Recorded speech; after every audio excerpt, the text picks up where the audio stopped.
नमस्कार प्रेक्षकांनो, ठरलं तर मग मालिकेच्या आजच्या म्हणजेच 26 एप्रिलच्या भागात आपल्याला एक जबरदस्त असा ट्विस्ट पाहायला मिळणार आहे. पण त्याआधी जर तुम्ही माझ्या चॅनलवर नवीन असाल तर चॅनलला प्लीज सबस्क्राईब करा. तर प्रेक्षकांनो, आता आपण पाहतो की सायली आता कल्पनाचा राग घालवण्याचा प्रयत्न करत असते. पण कल्पना आता तिला असं म्हणते, मला थोडा वेळ आराम करू देत. न बोलण्याचा थकवा काय असतो ना ते तुला नाही कळणार, असं म्हणत ती तिच्या खोलीत जाते व दार लावून घेते. तर आता कल्पना आत येते व तिला तिचे अश्रू अनावर झालेले असतात. ती असं म्हणते, सगळं पूर्वीसारखं व्हावं असं मलाही वाटतंय, पण माझी जखम इतकी खोल आहे की त्याचे व्रण कधीच जाणार नाहीत. तर आता सायली कल्पनाच्या दाराच्या बाहेरच उभी असते. ती हळूच दार आडून डोकावून बघत असते. कल्पनाला रडताना पाहत असते. सायलीलाही आता खूप रडू आलेलं असतं. ती मनातच असं म्हणते, आई, मला तुमच्या मनाच्या दारातूनही असंच डोकावून बघावं लागतंय, पण एक दिवस असा येईल जेव्हा तुम्ही ते दार माझ्यासाठी सदाड उघडाल. तर इथे दुसरीकडे प्रिया आता महिपतशी बोलून आत पुन्हा घरात येते. प्रतिमा तिला विचारते, तन्वी, कोणाचा फोन होता ग? तर प्रिया म्हणते, का? तर प्रतिमा असं म्हणते, मी तुझ्या फोनमध्ये महिपत असं नाव वाचलं. हे नाव मी रविराजकडून आश्रम केसच्या संदर्भात खूप वेळा ऐकलंय. तर आता हे बोलत असताना रविराज खाली येतो. तो त्यांचं बोलणं ऐकतो. तर प्रतिमा असं म्हणते, हा महिपत तुला का कॉल करतोय? तर आता रविराज हे ऐकून खाली धावतच येतो व म्हणतो, तन्वी, तुला महिपतचा फोन आला होता? अगं, असं विचारतो व म्हणतो की त्या साक्षी शिकरे बरोबरचे कॉन्टॅक्ट्स तू बंद केलेलेस ना गं? तर प्रिया म्हणते, नाहीच आहे बाबा कॉन्टॅक्ट. साक्षी मला कॉल करत नाही तर महिपत का करेल मला कॉल? तर आता रविराज प्रतिमाला विचारतो, अगं प्रतिमा, नक्की तू महिपतचंच नाव वाचलंस का? तर प्रतिमा म्हणते, अहो हो, मी फोन इथेच तिने ठेवला होता तर मी नाव वाचलं लगेच. तर आता तोपर्यंत प्रिया आता हळूच त्यांचं लक्ष नसताना महिपतचं नाव एडिट करून तिच्या फोनमध्ये तिथे माही असं नाव सेव्ह करते. तर आता प्रिया त्या दोघांना असं म्हणते की बाबा, आत्ता मला कळलं. आता ना मला कॉल आला होता, तो माझ्या मैत्रिणीचा होता आणि तिचं नाव माही आहे. मी तिच्याशीच बोलायला बाहेर गेले होते, असं ती खोटं सांगते. अगं आई, तू माहीच्या ऐवजी महिपत वाचलं असशील गं. आई, तू ना जरा डोळे तपासूनच घे एकदा. या वयात चष्म्याशिवाय वाचणं जरा अवघडच असतं गं. तर प्रतिमाला राग येतो. प्रतिमा म्हणते, मला चष्म्याशिवाय वाचता येतं तन्वी. मी वाचलं होतं, नाव महिपतच होतं. मला तुझा फोन दे, मी बघते. तर प्रिया म्हणते, हो घे ना फोन, कारण प्रियाने आधीच ते नाव एडिट करून ठेवलेलं असतं. तर आता प्रतिमा फोन घेते व महिपतच्या जागी माही लिहिलेलं बघून शॉकच होते. तर आता प्रिया असं म्हणते, माहीच आहे ना आई, एकदा बाबांना पण दाखवून घे. तर प्रिया म्हणते, आईचा ना हल्ली सगळ्या गोष्टीतच गोंधळ उडतोय. तर रविराज म्हणतो, नाही ग, दोन्ही नावं सारखीच आहेत ना, त्यामुळे गोंधळ उडणं साहजिकच आहे. तर आता अश्विन तिथे येतो. रविराज म्हणतो, या जावई बापू. प्रतिमाला असं म्हणतो, जावयाचा मानपान करा. तर आता अश्विन म्हणतो, नाही रविराज काका, मी तुझा आधीचाच अश्विनच आहे. तो म्हणतो, तन्वीची जरा मनस्थिती आज नाजूक होती म्हणून हॉस्पिटलमधून लवकर तिला घ्यायला आलो. तर सुमन आता पूर्णांजीसाठी तन्वीकडे बेसनचे लाडू देते. तर आता प्रिया म्हणते, येते मी. आई, गोळ्या चुकवू नकोस हा, वेळेत घे. बाबा, लक्ष ठेवा, मी येते. तर आता ते दोघेही तिथून निघून जातात. इथे दुसरीकडे अर्जुन त्याच्या खोलीत असतो. तो केसची तयारी करत असतो व फाईल चाळत असतो. सायली तिथे कॉफी घेऊन येते व त्याच्यासमोर ठेवते, पण त्याच्या कामाच्या भरात कॉफीकडे त्याचा लक्षच जात नसतो. तर सायली मनातच म्हणते, मी आईंना आज जेवणाच्या डेटनंतर माझ्या मनातलं सगळं सांगितलं, पण यांना माझं ऐकण्यासाठी वेळच नाहीये. एक काम करते, चिठ्ठी लिहिते. असं म्हणत ती आता चिठ्ठीवरती तिच्या मनातलं लिहिते व ती चिठ्ठी आता त्या कॉफीच्या मगच्या खाली जाऊन ठेवते अर्जुन समोर. तर अर्जुन तरीही कामातच असतो, त्याचं लक्ष नसतो. मग जेव्हा तो कॉफी प्यायला मग उचलतो तेव्हा त्याला ती चिठ्ठी दिसते. ती चिठ्ठी तो उघडून वाचतो. तर त्यात सायलीने असं लिहिलेलं असतं की तुम्ही मन लावून काम करताना खूप देखणे दिसता. तर आता अर्जुन, सायली उभी असते तिच्याजवळ, तिच्या मागे जाऊन उभा राहतो व म्हणतो, कोणीतरी चिठ्ठीमध्ये लिहिलंय माझ्यासाठी की काम करताना मी खूपच देखणा दिसतो. तर आता सायली लाजूनच तिथून पळत बाहेर जात असते. तर अर्जुन तिला थांबवतो व म्हणतो, माझी बायको लाजताना खूपच सुंदर दिसते. तर सायली त्याला म्हणते, मागे वा आधी, मी म्हटलं होतं ना, काम करताना देखणे दिसता. मग काम करा चला आता. तर अर्जुन म्हणतो, पण माझी बायको एवढ्या रोमॅन्टिक मूडमध्ये असताना मी काम करायला वेडा थोडीच आहे. तर आता सायली आई आल्याचं असं खोटं सांगून नाटक करते. तर अर्जुन म्हणतो, मम्माची खोटी धमकी देत आहे मला. तुम्हाला काय वाटतं मी घाबरणार आहे का मम्माला? तर आता कल्पना खरोखरच आलेली असते. तर अर्जुनला ते खरं वाटत नाही. सायली सांगत असते, अहो खरंच आई आली आहे मागे बघा. तर अर्जुन म्हणतो की पुन्हा चांगली ॲक्टिंग करताय. तर आता सायली त्याला मागे वळवते. तर कल्पनाला बघून अर्जुनचं ततपपच झालेलं असतं. तो घाबरून जातो. तर कल्पना म्हणते, मला तुमच्या खोलीत काय यायची हौस नाही आहे, पण काम होतं म्हणून आले. हे फॅक्टरीतून पूर्णाईंच्या गोळ्या पाठवत आहेत. तो माणूस डिलिव्हरी घेऊन कधीही येईल, त्याकडे लक्ष ठेव, असं ती सायलीला म्हणायला आलेली असते. तर कल्पना तिथून निघून जाते. अर्जुन सायलीला म्हणतो, मम्मा इथे उभी आहे हे सांगितलं का नाहीस? सांगायचं ना मला. तर सायली म्हणते, अच्छा मी नाही सांगितलं का? मी सांगितलं तर तुम्ही ते ऐकलं नाही, त्याला मी काय करू? तर आता अर्जुन व सायली हसू लागतात. सायली तिथून निघून जाते. इथे दुसरीकडे प्रिया आणि अश्विन गाडीतून घरी येत असतात. प्रिया मनातच असं म्हणते, स्टेशन रोड तर जवळ आलाय, आता अश्विनला गाडी कशी थांबवायला लावू? तर आता प्रिया उलटी आल्याचं नाटक करायचं ठरवते आणि अश्विनला गाडी बाजूला थांबायला लावते व बाहेर पडताच उलटी केल्याचं नाटक करते. तर आता अश्विन पण बाहेर उतरतो.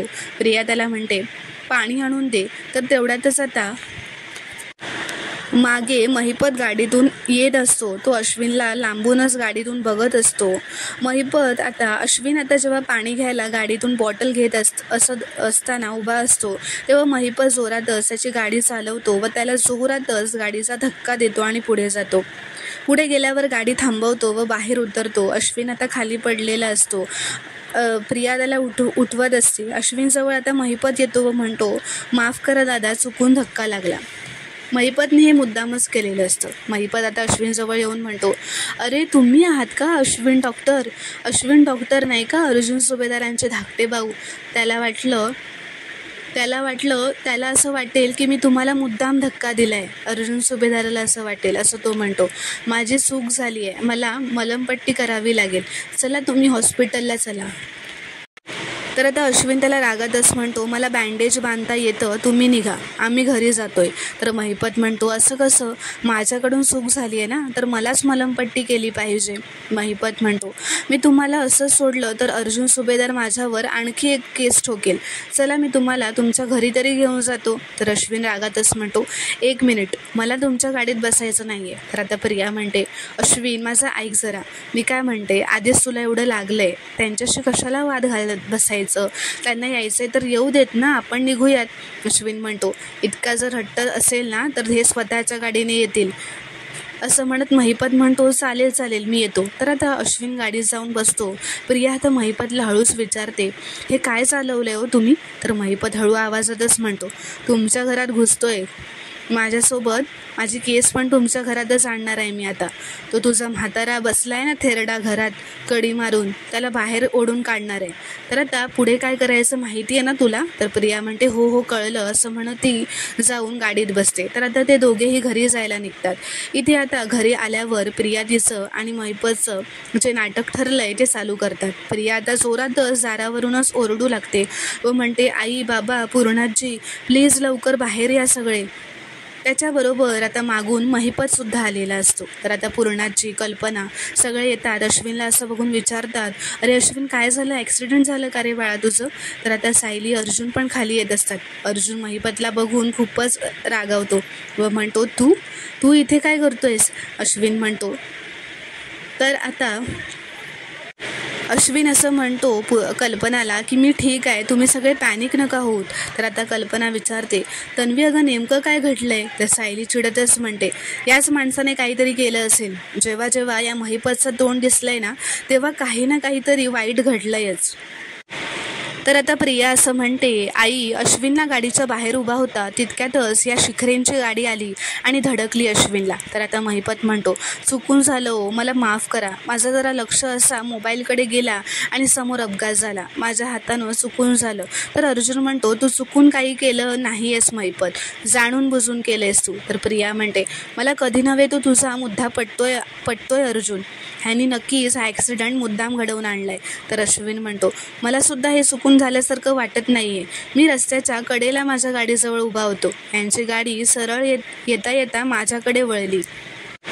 तर महिपत म्हणतो, अहो पण मी असं का करेन? तर प्रिया म्हणते, कारण अर्जुन तुमच्या मुलीला दोषी सिद्ध करण्याचा प्रयत्न करतोय आणि म्हणून हा राग तुम्ही माझ्या नवऱ्यावर काढलात. तर कल्पना म्हणते, महिपत हे तू आधीसुद्धा केलंयस. तुला अर्जुनपर्यंत पोहोचता आलं नाही म्हणून माझ्या नवऱ्याला अटक करवली होतीस. तर महिपत म्हणतो, पण या टायमाला खरंच अपघात झाला माझ्या हातून ताई. तर आता अर्जुनला खूपच राग आलेला असतो. तो महिपतवर धावूनच येतो व त्याची कॉलर पकडतो व म्हणतो, एक लक्षात ठेव महिपत, माझ्या भावाच्या केसाला जरी धक्का लागला ना तर तुला उभा चिरीन. तर महिपत म्हणतो, आता तुम्ही मला धमकी द्यायला लागला तो, पण माझ्यावर भरोसा ठेवा, मी असं काहीच केलेलं नाही आहे. तर सायली म्हणते, तुझ्यावर आणि विश्वास? अरे तुझ्यावर विश्वास ठेवायला आम्ही काय मूर्ख नाही आहोत.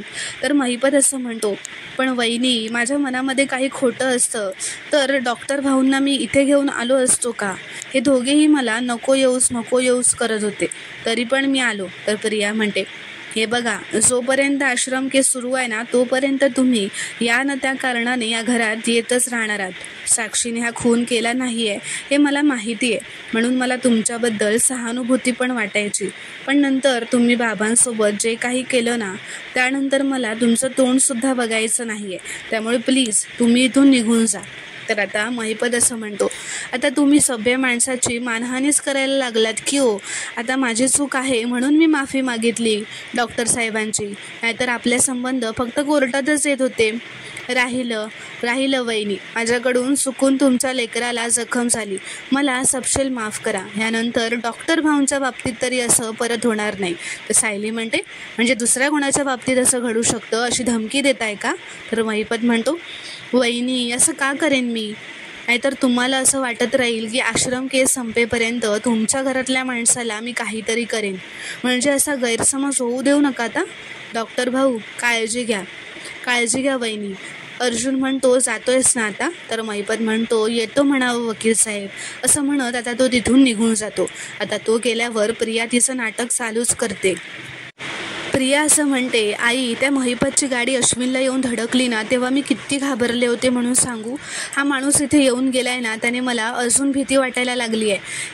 चुकून झालं म्हणतोय ना हा, या धमक्या आहेत त्याच्या. तर पूर्णाजी म्हणते, हो ना, म्हणजे अश्विनला काही होणार नाही म्हणाला म्हणजे दुसऱ्या कोणाला होणार आहे असं झालं ना. तर कल्पना म्हणते, म्हणजे आश्रमचे केस संपेपर्यंत घरातल्या एकेकांना काहीतरी होणार असंच त्याला म्हणायचं होतं ना. तर आता प्रिया म्हणते, अश्विन तुला काही झालं असतं तर मी इमॅजिनच नाही करू शकत रे. तर अश्विन म्हणतो, अगं तन्वी आता शांत हो. तर प्रिया म्हणते, अरे कशी शांत हो मी? तर आता प्रियाला फक्त निमित्त हवं होतं अर्जुन आणि सायलीवर आरोप करायला. आता ती मुद्दामच हा मुद्दा घेऊन त्यांच्यावर आरोप करत म्हणते, अर्जुन सायली तुम्हीच म्हणत होता ना केस आणि घर वेगळं राहिलं पाहिजे असं, मग राहिलं का या दोन गोष्टी आता वेगळ्या? आज या केसमुळेच तो महिपतसारखा माणूस आपल्या घरी आला होता. अर्जुन म्हणतो, महिपत आपल्याला काहीही करू शकणार नाही आहे. तर कल्पना म्हणते, पण त्याच्याशी आपला संबंध आलाच कसा? तुमच्या या केसमुळेच ना. पूर्णाजी पण म्हणते, ही आश्रम केसच आपल्या सगळ्या दुःखाचं मूळ आहे. कल्पना म्हणते, अर्जुन मला सुद्धा तसंच वाटतंय.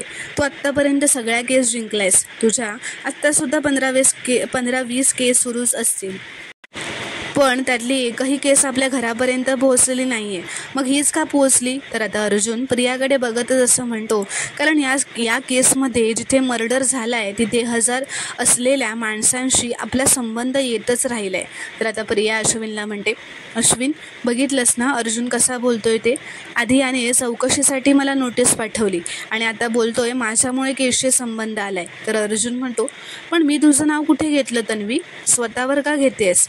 इथे असलेल्या काही माणसांशी, म्हणजे मधुभाऊ पण याच घरात आहेत ना, मी त्यांच्याबद्दल बोलत होतो. तर आता सायली म्हणते, चोराच्या मनात चांदण्या. तर आता कल्पना म्हणते, बास झालं ना तुमचं, मला फक्त एवढंच कळतंय या ह्या तुमच्या केसमुळे आज महिपत शिकरे आपल्या घराची पायरी चढलाय आणि त्यात तुम्ही मधुभाऊंना घरात आणून ठेवले.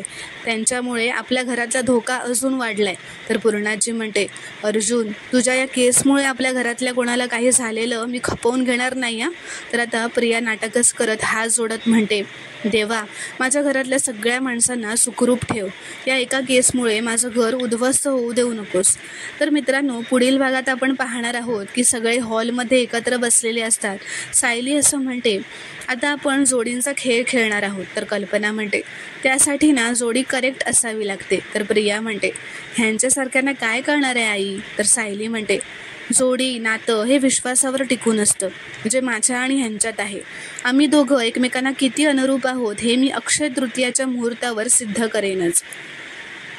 तर मित्रांनो, पुढील भागात काय घडणार हे पाहणं खूपच रोमांचक ठरणार आहे. व्हिडिओ पूर्ण बघितल्याबद्दल धन्यवाद. व्हिडिओ आवडल्यास कॉमेंटमध्ये नक्की कळवा व चॅनलला प्लीज सबस्क्राईब करा.